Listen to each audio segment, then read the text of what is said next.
And here is the Artist's Almanac for January 25th, 2018. It's the birthday of British author Virginia Woolf, born on this day in 1882 in Middlesex, England. Regarded as one of the foremost modernists of the 20th century, Woolf was also an ardent, outspoken, and ultimately frustrated feminist in a time when social norms and customs were defined and enforced solely by systemic patriarchy. Woolf was a significant figure in London literary society and a central figure in the influential Bloomsbury group of intellectuals, and was also a pioneer in the use of stream of consciousness as a narrative device. Woolf published her first novel at the age of 33 entitled The Voyage Out through a publishing house she established with her husband, and went on to pen well-known and enduring classics, including To the Lighthouse, Orlando, and perhaps most famously, Mrs. Dalloway, a story that details a day in the life of Clarissa Dalloway, a fictional high society woman in post-First World War England. An early example of stream of consciousness storytelling, all of the action except for flashbacks takes place on a June day in 1923. The novel addresses Clarissa's preparations for a party she will host that evening.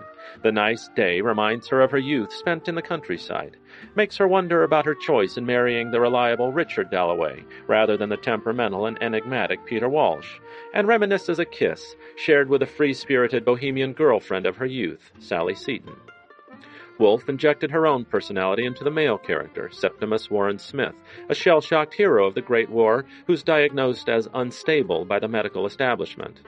Married to an adoring Italian wife who tries but can't save him from his demons, he takes his life when his unfeeling doctor suggests putting him in an asylum.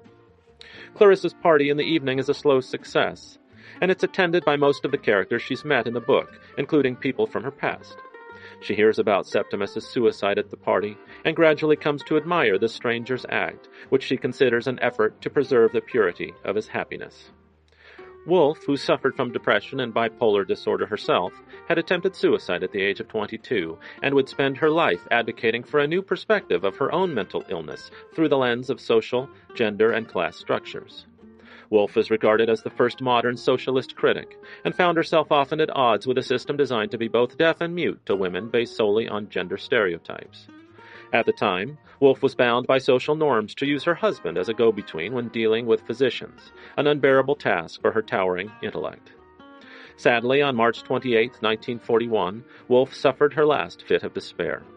On that day, Virginia Woolf wrote a letter to her beloved husband Leonard, filled her overcoat pockets with stones, and sank herself into the river Ouse near her home. She was 59 years old. I at times suffer from depression, and if you suffer too, ask for help. If you know someone who has depression, do something. Say something. Show them through action the value they have in your life. Thanks for listening. Be kind, do good work, and until next time.